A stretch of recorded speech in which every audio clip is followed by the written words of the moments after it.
अस्सलाम वालेकुम। उम्मीद है कि आप सब लोग खैरियत से होंगे। हमारा आज का जो टॉपिक ऑफ डिस्कशन है वो है कंपाउंड्स ऑफ बोरोन, ठीक है।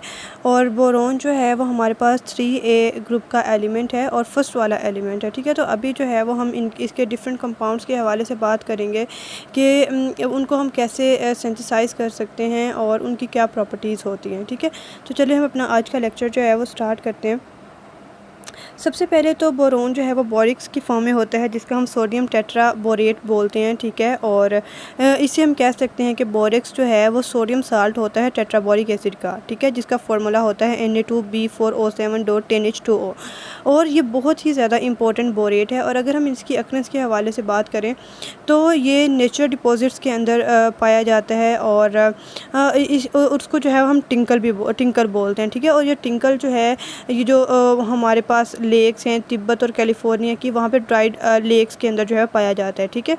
अगर हम इसकी मैन्युफैक्चरिंग के हवाले से बात करते हैं तो बोरेक्स को जो है वो हम अगर हमने बोरेक्स की फॉर्मेशन करनी है तो उसके लिए हम क्या करेंगे कि बोरिक एसिड का हॉट सोल्यूशन लेंगे और उसको जो है वो एक प्रॉपर अमाउंट लेंगे सोडा एश की। सोडा एश हम बोलते हैं N2CO3 को, ठीक है, सोडियम कार्बोनेट को। तो जो हॉट सोल्यूशन होगा बोरिक एसिड का उसको हम सोडा एश के साथ जो है वो रिएक्ट करवा देंगे, ठीक है। और इससे जो है हमारे पास बोरेक्स बन जाएगा। जैसे ये दिखाया गया है कि बोरिक एसिड है उसको हमने Na2CO3 के साथ रिएक्ट करवाया, हमारे पास बोरेक्स बन गया, साथ में वाटर और साथ में कार्बन डाइऑक्साइड बन गई, ठीक है।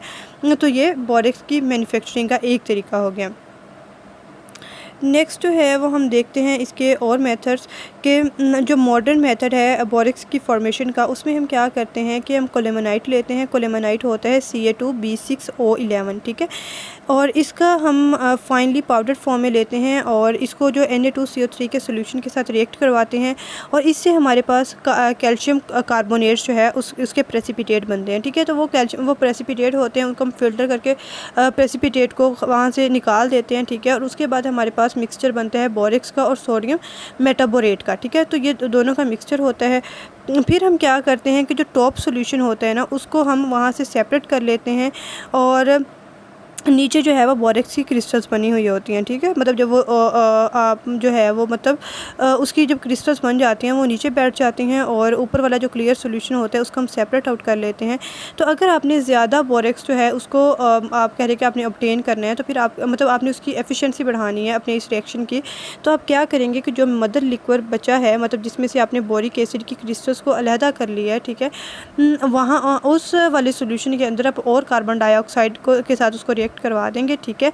और उससे जो है वो सोडियम मेटाबोरेट की जो है वो डिकम्पोजिशन होके तो बोरेक्स क्रिस्टल्स जो हैं और ज़्यादा बन जाएंगे, ठीक है। तो इस तरीके से आप जो है वो फाइन फॉर्म के अंदर जो है वो अपनी क्रिस्टल्स को हासिल कर सकते हैं।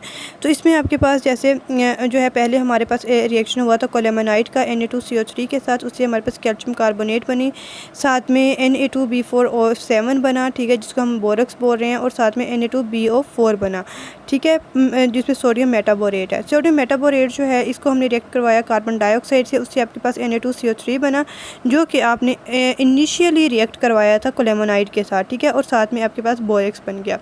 तो ये जो है वो इसकी तैयारी का एक और तरीका है।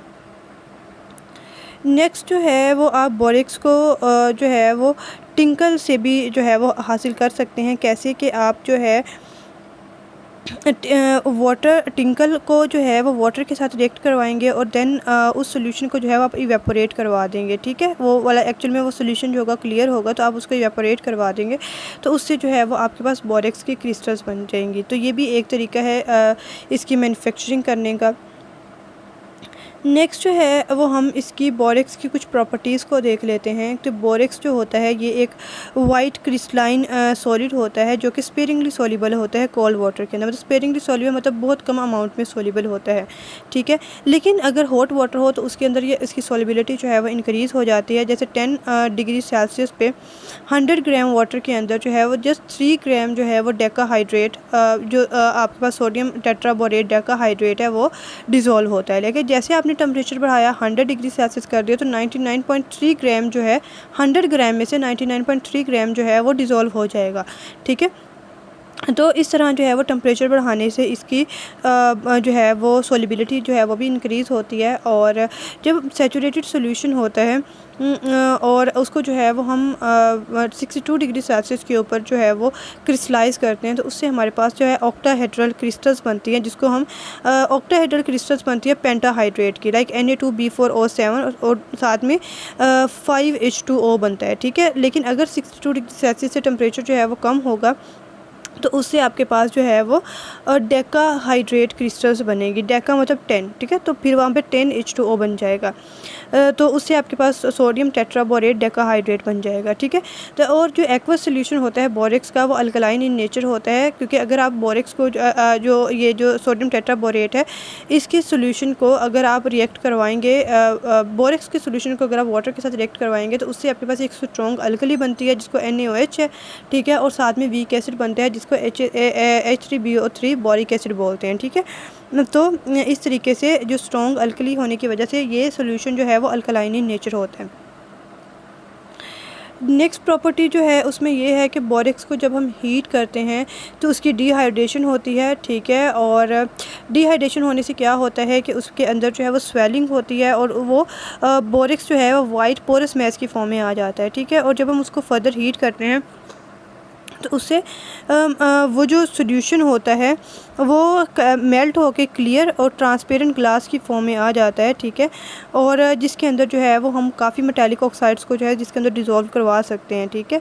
और इससे जो है वो फॉर्मेशन होती है कलर्ड बीड्स की, और इसको जो है वो हम बोरेक्स बीड टेस्ट एक परफॉर्म करते हैं तो उसके अंदर भी जो है उसको यूज़ किया जाता है, ठीक है। तो ये इसके लिए रिएक्शन है जिसमें हमारे पास जो है Na2B4O7.10H2O लाइक सोडियम टेट्राबोरेट जो है उसको हीट किया हमने, उससे ग्लासी मैस बना Na2B4O7 का, साथ NaBO2 बना और B2O3 बना, ठीक है। तो ये इसके लिए रिएक्शन था।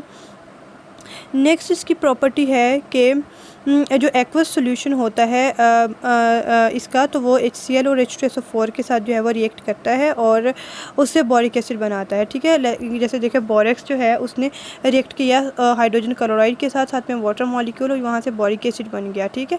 तो ये भी इसका एक रिएक्शन है। नेक्स्ट जो है इसकी प्रॉपर्टी है कि जब हम बोरेक्स को हीट करते हैं अमोनियम क्लोराइड के साथ, तो उससे हमारे पास अमोनियम नाइट्राइड बनता है, ठीक है। जैसे कि Na2B4O7 प्लस 2NH4Cl है, तो इससे हमारे पास सोडियम क्लोराइड और बनता है, ठीक है। तो ये भी इसका एक रिएक्शन हो गया। तो ये इसकी एक प्रॉपर्टी भी हो गई और एक रिएक्शन भी हो गया आपका, ठीक है। नेक्स्ट जो है बोरेक्स जो है जब हम इसको वाटर के अंदर डिज़ोल्व करवाते हैं तो इसकी वहाँ पे इसको आयोनाइजेशन हो जाती है, ठीक है। Na2B4O7 को वहाँ से 2Na positive plus B4O7 2 negative बनते हैं, और जब इसकी हाइड्रोलिसिस करवाते हैं B4O7 2 नेगेटिव की, तो उससे हमारे पास जो है वो बोरिक एसिड बनता है और साथ में 2OH नेगेटिव बनता है, ठीक है। तो बोरेक्स जो है जब हम इसको वाटर के अंदर डिज़ोल्व करवाते हैं तो इससे हमारे पास स्ट्रॉन्ग अल्कली बनती है। लाइक पहले हमारे पास पहले वाला जो रिएक्शन है वहाँ से Na पॉजिटिव बना, दूसरे में OH नेगेटिव बना, तो ये दोनों मिलके NaOH बना देंगे, ठीक है, जो कि हाईली आयोनाइज होती है। और इसके अलावा बोरिक एसिड जो है वो वीक एसिड होता है और ये वाटर के अंदर इतना ज़्यादा जो है वो आयोनाइज नहीं हो सकता, लेकिन NaOH जो है वो कम्प्लीटली आयोनाइज हो जाती है। तो इस वजह से हम कहते हैं कि एज अ होल बोरेक्स का जो सोल्यूशन होता है वो अल्कलाइन इन नेचर होता है। तो यही हमारा आज का लेक्चर था। आई होप कि आपको समझ आ गई होगी। If you have any query then you can ask freely in the comment section. अल्लाह हाफिज़।